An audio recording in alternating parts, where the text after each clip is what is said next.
Hello दोस्तों, कैसे हो आप सब। आशा करती हूँ आप सब ठीक ठाक होगे, खुश होगे, अपनी लाइफ को एंजॉय कर रहे होगे। आज सीरीज है विटामिन की बी थ्री के बारे में हम बात करेंगे। जो विटामिन बी3 होता है को एनर्जी में कन्वर्ट करता है, यानी कि जो भी हम खाना खा रहे हैं उसको तोड़ के एनर्जी में कन्वर्ट कर देता है। इससे हमारी बॉडी को एनर्जी मिलती है, न्यूट्रिएंट्स को एनर्जी में कन्वर्ट करता है और फैट को भी, और गुड कैलेस्ट्रॉल बनाने में बहुत ज्यादा हेल्प करता है। क्योंकि कैलेस्ट्रॉल दो तरह का होता है, एक बैड कैलेस्ट्रॉल होता है, एक गुड कैलेस्ट्रॉल होता है। तो ये हमारी बॉडी के अंदर गुड कैलेस्ट्रॉल बनाने में बहुत ही ज्यादा हेल्प करता है।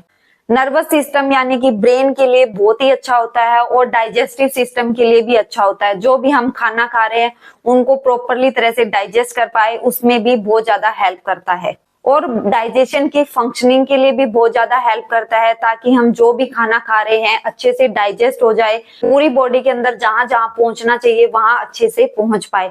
तो ये फंक्शनिंग में भी बहुत ज्यादा हेल्प करता है। कैलेस्ट्रॉल और ट्राइग्लिसराइड के लेवल को कम करने में भी हेल्प करता है। डायरिया जिनको दस्त की बार बार प्रॉब्लम हो जाती है उसमें ये यूज किया जाता है। हार्ट के पेशेंट में जिनको अटैक आ जाता है या अटैक की प्रॉब्लम हो रखी है उनमें बहुत ज्यादा हेल्प करता है। एंजाइटी, डिप्रेशन यानी कि स्ट्रेस जिनको रहता है उसमें भी बहुत ज्यादा हेल्प करता है। और ये एक तरह से एंटीऑक्सीडेंट और एंटी इंफ्लेमेटरी का काम करता है। हमारी बॉडी के अंदर कहीं भी इंफेक्शन है, स्वेलिंग है, तो उसको कंट्रोल करने में हेल्प करता है। और एंटीऑक्सीडेंट हम वैसे ऊपर से लेते रहते हैं, अगर ये चीजें हमें सप्लीमेंट्स के रूप में या खाने से मिल जाए तो हमारी बॉडी की जो रिक्वायरमेंट है वो भी पूरी होगी और हम हेल्थ इश्यूज से भी दूर रहेंगे।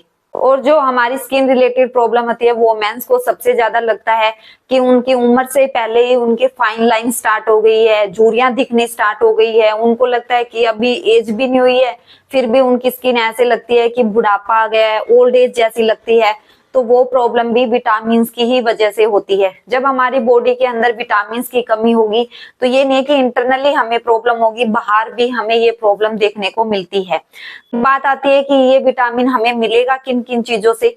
होल ग्रेन्स आते हैं, यानी कि जो साबुत दाने आते हैं उनसे हमें ये विटामिन बी3 मिलता है। नट से, जो भी हम ड्राई फ्रूट्स खा रहे हैं, डेयरी प्रोडक्ट ले रहे हैं, तो एग है, पनीर है, दही है, दूध है, उनसे हमें ये विटामिन मिलता है। बनाना, केले में सबसे ज्यादा ये पाया जाता है। बीन्स के अंदर ये पाया जाता है। जो सोया सीड्स होते हैं या सोया मिल्क होता है उसमें भी ये पाया जाता है।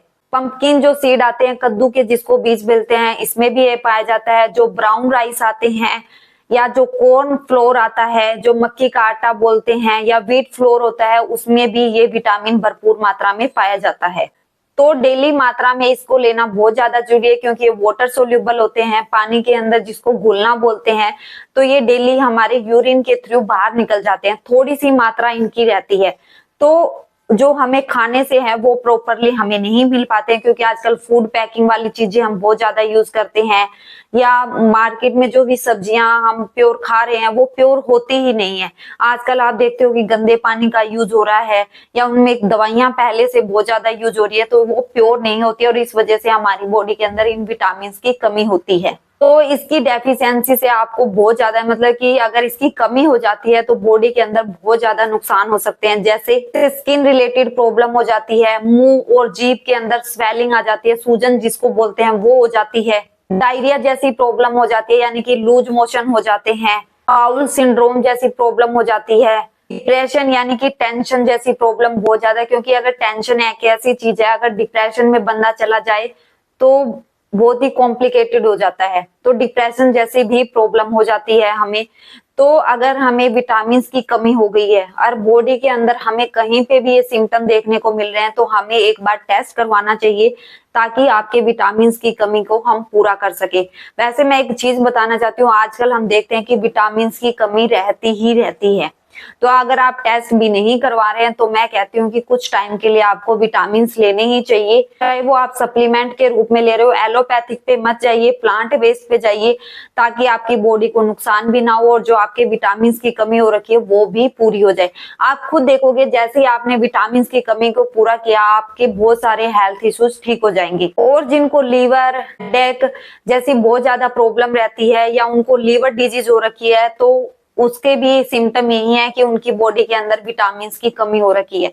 तो डेली आपको कैसे लेना है, जो 19 प्लस है यानी कि 19 साल या उससे ऊपर है को ये 16 mg पर डे लेना होता है, यानी कि 16 मिलीग्राम पर डे लेना होता है। और जो 14 से 18 साल के बच्चे हैं उनको 14 मिलीग्राम पर डे लेना होता है, और उससे जो छोटे बच्चे हैं इसकी मात्रा उनसे कम होती है। तो आप अगर विटामिन को जो वाटर सोल्यूबल होते हैं इनको मैं ये कहती हूँ कि डेफिनेटली इनको डेली मात्रा में लेना चाहिए, क्योंकि अगर हमने थोड़े टाइम के लिए इनको स्किप कर दिया तो हमारी बॉडी के अंदर डेफिशिएंसी होगी ही होगी, इसकी कमी रहेगी ही रहेगी। तो आप विटामिन की कमी को पूरा करके अपने बहुत सारे हेल्थ इश्यूज को ठीक कर सकते हो। अगर मेरी वीडियो पसंद आई हो, आपके लिए विटामिन के लिए जो सीरीज बना रही हूँ बहुत ही ज्यादा फायदा कर रही हो, आपको पता चल रहा हो विटामिन और मिनरल्स के बारे में, तो आप मेरी वीडियो शेयर करना मत भूलिए, ताकि और लोगों को भी पता चल सके विटामिन के बारे में कि उनकी बॉडी के लिए कितने ज्यादा जरूरी है और उनको लेना ही लेना चाहिए। भी इससे रिलेटेड अगर आपके क्वेश्चन है, कुछ भी नहीं समझ आया तो आप मुझे कमेंट बॉक्स में मैसेज कर सकते हो, या मेरा हेल्थ टॉक ग्रुप जाके वहां पे भी ज्वाइन कर सकते हो और मेरी अपॉइंटमेंट बुक करा सकते हो।